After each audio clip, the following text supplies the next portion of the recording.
All right, so I like the graphics that this client sent. I'm going to come over here and grab it. So Control AC, back to my frame, Control V, but you can see it is still a little bit too big for the space. So we still want a little more space on the sides, so we're gonna have to extend it. So I'm gonna make this smaller, Control T, and then adjusting the pieces with the little grab spots here, and press enter to solidify those changes. I believe if we move this microphone down, it will be better. So we need to be able to move the Children at Risk logo in the right up. So we're going to isolate it. So I'm going to select via the color choice. You can see I can move this slider to create more of that color range or less of that color range. So I think that looks good, okay. But you can see if I go down to the masking tool in the bottom left that the logo, of course, is also unselected. So I'm going to use my hard brush, color over it in 100% opacity. And the Children at Risk logo is the only thing selected. Also, I can see that the white frame is selected now too.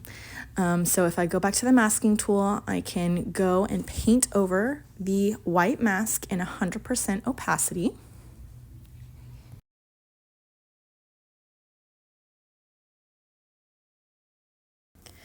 All right, now the only thing selected is the Children at Risk tool. So I'm going to go back over to this masking icon on the left, click it, and Control V to make a new layer. You can see a new one was created on the right there. I'm going to move my copy up.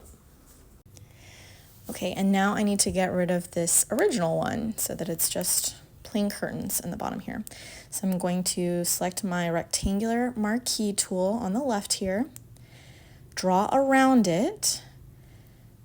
I'm going to select this button, which will allow me to content aware fill. Select OK, and it actually did a really good job. So I'm not going to even change it. It looks awesome. It's just disappeared, which is very helpful.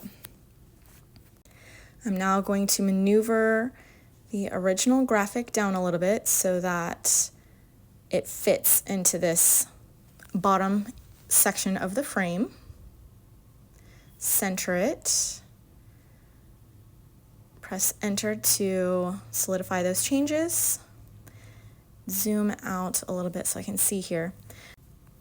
I'm going to hide the visibility of the Children at Risk logo by clicking the little eyeball next to its layer.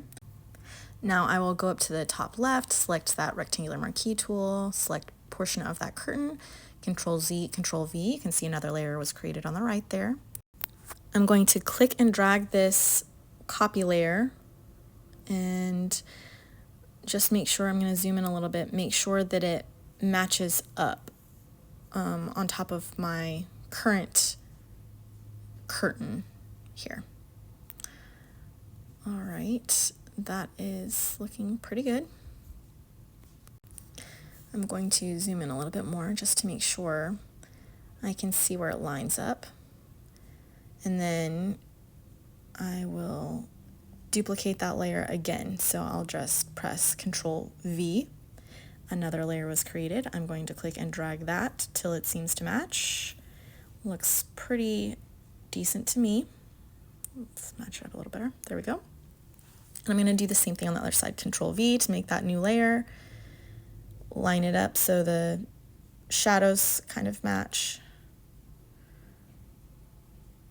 So it's one consistent looking curtain.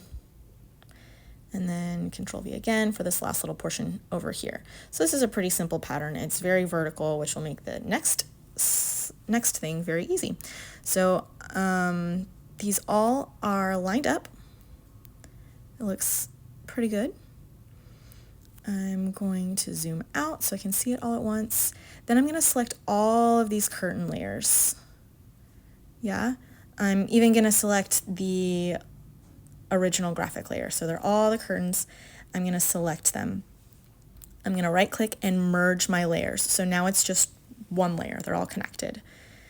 I can manipulate them all at once. I'm going to get that marquee tool and I'm going to select this tiniest bit of curtain here. I'm going to Control T and I'm going to press Shift as I drag that top button up. So it will make sure that it doesn't expand all of the way. It's just going to shift vertically, or just going to transform vertically. So now that covers the entire space. I'm going to right click, create masking layer, and now we have that frame or that curtain over the entire graphic.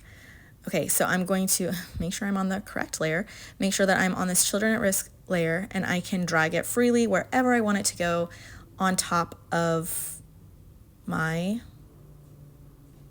background, my frame. So I'm going to select that, kind of adjust the sizing, and it is looking pretty good.